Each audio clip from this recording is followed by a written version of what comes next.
আমরা অনেকেই অনেক ধরনের কাজ করতে পছন্দ করি। তো এই পছন্দ করি বিষয়টাকে কীভাবে ইংরেজিতে বলবো চলো দেখে নিই। পছন্দ করি বলতে গেলে আমাদেরকে হয় ব্যবহার করতে হবে লাইক টু, অথবা কখনো কখনো লাইকস টু এই জিনিসটাকে ব্যবহার করতে হয়। প্রথমে সাবজেক্ট, তারপরে লাইক টু, তারপরে ভার্বের ফার্স্ট ফর্ম দিয়ে তারপরে অবজেক্ট। আবার কখনো কখনো এই লাইকের সঙ্গে একটা এস দিতে হবে, অর্থাৎ সেটা হয়ে যাবে লাইকস টু। এই ওপরের যে চারটে সাবজেক্ট আছে এর সঙ্গে লাইক টু দিতে হবে, আর নিচের যে সাবজেক্টগুলো রয়েছে এদের সঙ্গে ব্যবহার করতে হবে লাইকস টু। তাহলে আমি যদি বলি আমি পার্সোনালি খেতে খুব পছন্দ করি, তাহলে আমি কি বলবো এখানে, যে সাবজেক্টটা হচ্ছে আই, তাহলে আই তার সাথে বললাম লাইক টু হবে, তাহলে আই লাইক টু, আর খাওয়া ইংরেজি হচ্ছে ইট, তাহলে কি হয়ে গেল আই লাইক টু ইট।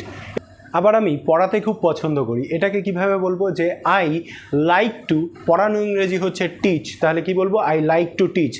এছাড়াও তোমরা দেখবে সমাজে এরকম মানুষের অভাব নেই যারা অপরের নিন্দা করে। তাহলে এই সেন্টেন্সটা, এটাকেই যদি একটা সেন্টেন্সের মাধ্যমে আমি বলতে চাই যে তারা অন্যদের নিন্দা করে, তাহলে এটাকে কিভাবে বলবো, তারা ইংরেজি হচ্ছে দে, তারা ইংরেজি হচ্ছে দে, তারপর কি বলতে হবে লাইক টু, তাহলে কি হয়ে গেল দে লাইক টু। এবার নিন্দা করা ইংরেজিটা হচ্ছে ক্রিটিসাইজ, তাহলে কি বলবো দে লাইক টু ক্রিটিসাইজ অন্যদের, মানে হচ্ছে আদার্স, তাহলে কি বললাম দে লাইক টু ক্রিটিসাইজ আদার্স। বোঝা গেছে?